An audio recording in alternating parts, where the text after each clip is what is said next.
When we are talking about crimes against journalists, we are not supposed to be looking at external factors that affect operations of the media and freedom of journalists to do their work and also their safety. We must also look inwards, what is happening.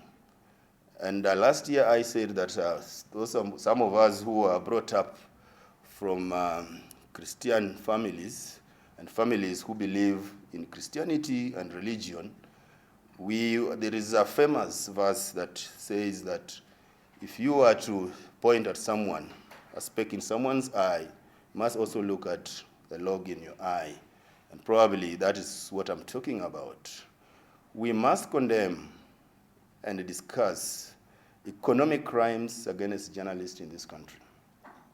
We can't focus so much on criminal issues out there, but we do not talk about economic crimes.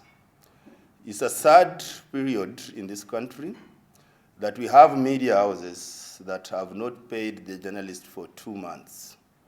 And yesterday I was having a conversation with some of journalists, and actually who are members of KUJ, that mental well-being of journalists in newsrooms actually is now at risk. Because journalists have not been paid for 2 months, employer has issued notice for redundancy that has almost expired and nothing is happening and no one is talking to these employees so that they can be prepared.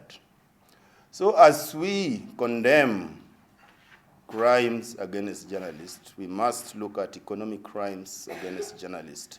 Journalists who are subjected to slavery, no contracts, no pay, and even the pay is there, it's too little if you look at the cost of living in the country right now.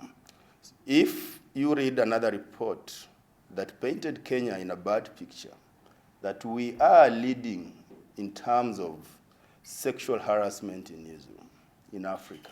We are top there. That we can condemn some of these things happening in other industries, in other companies, yet sexual harassment is rife in our newsroom and is going on and we don't talk about it. And yesterday, as I conclude, when we have these conversations with our members in that particular media house, and I asked them, suppose this was happening in some company in industrial area where journalists have not been paid for 2 months, see, itakuwa headline. But now it is happening in our own newsrooms, and nobody wants to talk about it, nobody wants to admit. As much as media is facing the challenges, but we must protect the rights of journalists as their employers.